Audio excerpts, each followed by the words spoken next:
자, 전날 미국 시장의 흐름을 진단해보고 개장에 앞서서 꼭 체크해야 될 핵심 이슈들 체크해보도록 하겠습니다. 오늘장 키포인트 루크투자연구소 임순재 대표 함께하도록 하겠습니다. 어서 오세요. 네, 안녕하십니까? 네, 안녕하세요.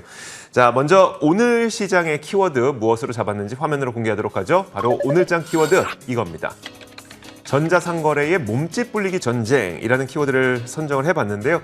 일단 이 내용은 저희가 잠시 후에 좀 전해드리도록 하겠고, 일단 미국 시장이 전날 어떻게 움직였는지부터 정리를 해볼까요? 네, 미국 같은 경우 전일 다우 지금 S&P나 나스닥 같은 거 상승했습니다. 관련돼서 지금 S&P는 사상 최고치를 다시 돌파하는 그런 모습을 보였다라고 보시면 될 것 같고요.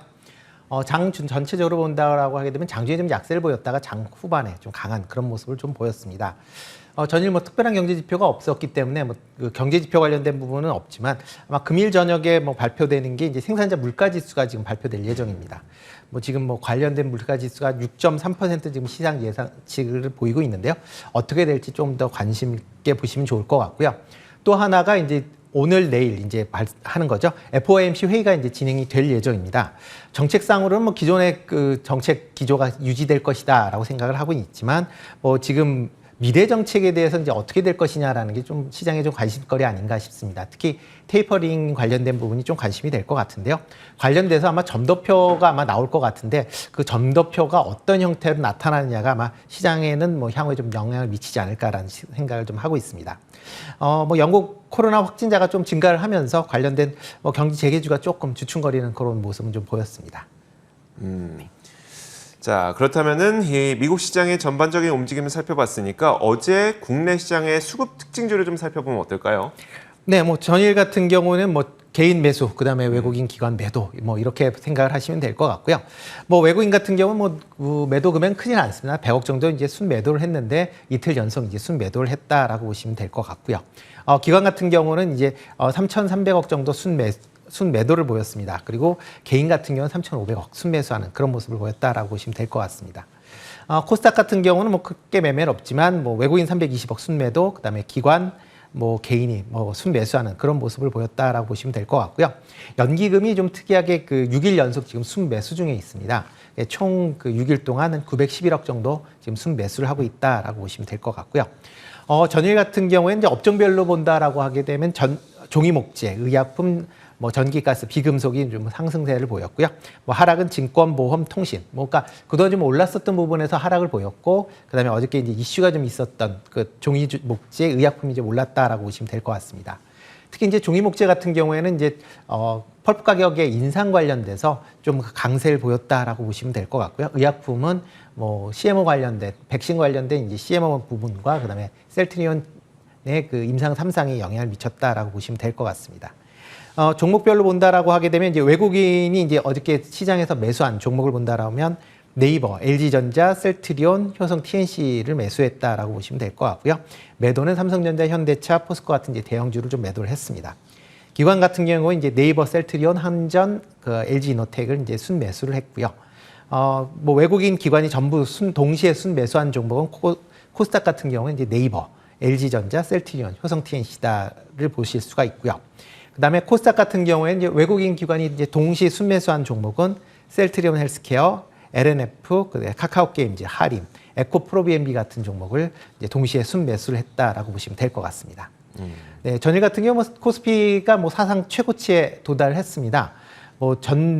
지난주에 이제 사상 최고치였는데 0.01포인트.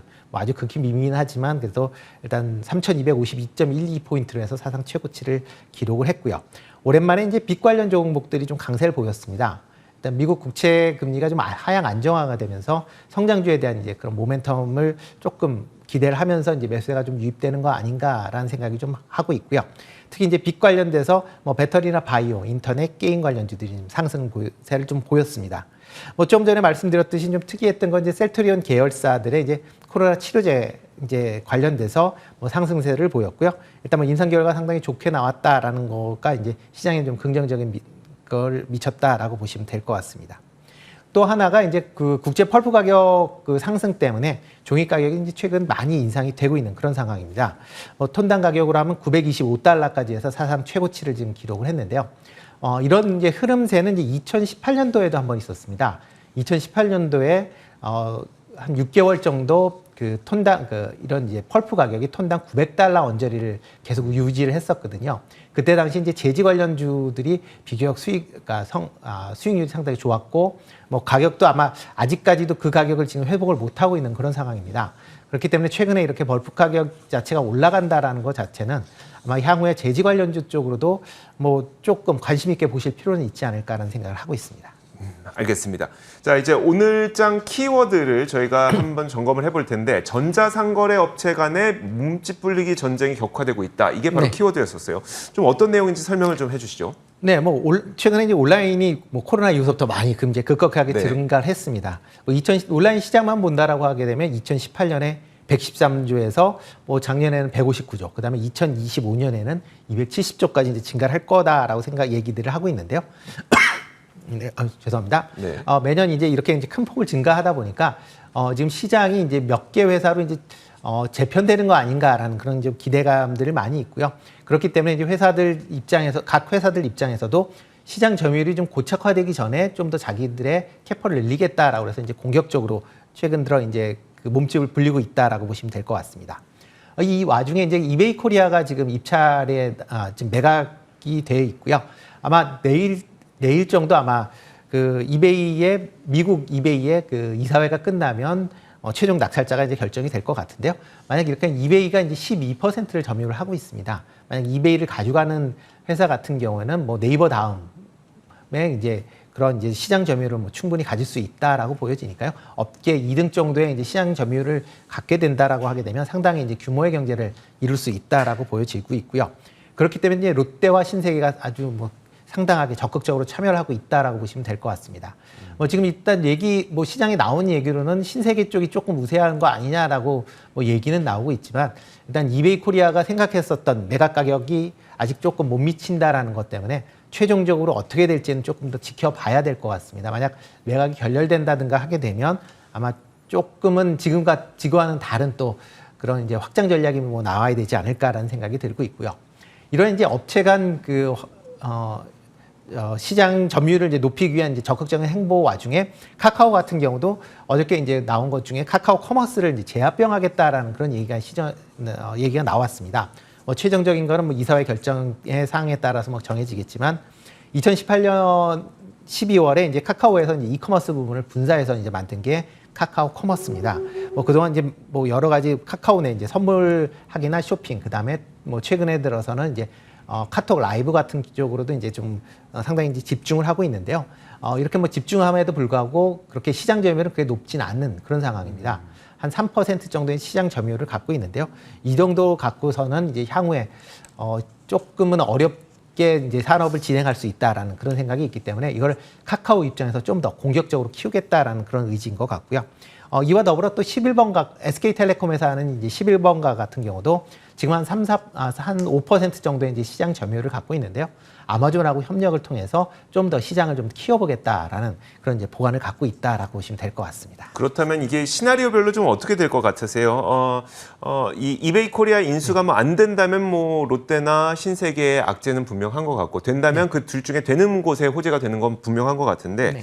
이게 뭐 카카오나 네이버 쪽으로 가게 되면 이게 영향은 어떻게 될 것 같으세요? 일단 뭐 신세계 쪽으로 간다라고 하게 되면 이제 네네. 신세계하고 또 네이버하고 또 작년서부터 해서 이제 서로 협력 관계가 이제 상당히 돈독하게 됩니다. 그러니까 그렇게 되면 네이버 입장에서 보면 이제 좀 더 시장을 좀 공고히 하는 네. 그런 영향이 좀 있을 것 같고요. 이와 더불어 이제 CJ 대한통운 같은 경우도 같이 그 수혜를 입는다라고 보시면 될 것 같고요. 대신 만약 이게 롯데 쪽으로 간다라고 하게 되면 일단 좀 더 시장이 격화가 되지 않을까라는 네. 생각이 좀 들고 있습니다. 롯데 온이라고 해서 이제 작년부터 롯데그룹에서 상당히 이제 밀고 있는 그런 상황인데요. 그럼에도 불구하고 뭐 지금 점유율 자체는 5% 내외로 머물러 있으니까 그걸 뭐 이베이를 인수를 해서 뭐 16%, 17%까지 올라간다라고 하게 되면 일단 뭐 지금 쿠팡 관련돼서 뭐 이슈가 좀 많지만 아마 롯데 네. 관련돼서 이슈도 좀 많아지지 않을까라는 생각을 하고 있습니다. 알겠습니다. 자, 이렇게 오늘장 키포인트 루크투자연구소 임순재 대표와 함께 이야기 나눠봤습니다. 오늘 말씀 고맙습니다. 네.